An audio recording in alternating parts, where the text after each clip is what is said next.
দেশের বিভিন্ন স্থানের মতো গোপালগঞ্জে চাল বিতরণ কার্যক্রমে অনিয়মের অভিযোগ উঠেছে। জানা গেছে তালিকায় নাম উঠাতে নেওয়া হয়েছে টাকা, ওজনেও দেওয়া হচ্ছে কম।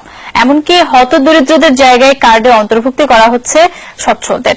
এর প্রতিবাদে মানববন্ধন করেছেন ভুক্তভোগীরা।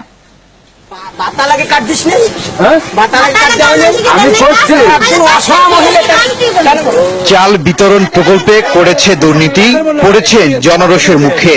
তারপরও চোরের মায়ের যেন বড় গলা।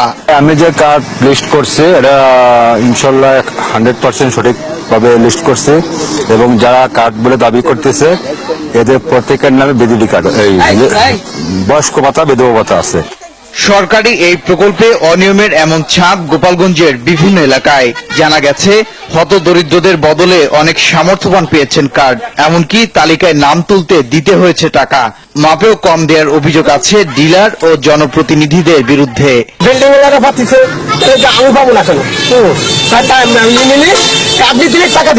মুখ চিনে চিনে কার্ড দিছে, কিন্তু আমি গরিব, আমার কার্ড দিইনি। ভোটার আইডি কার্ড আমার কিন্তু ফেরত দিল যে তোর কার্ড হবে না। কে আছে কার্ড হবে না কেন? কয় না হবে না।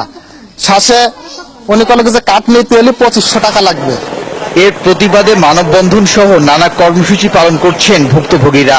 এর মধ্যে বেশ কয়েকজন ডিলারের বিরুদ্ধেও উপজেলা পরিষদে জমা পড়েছে অভিযোগ।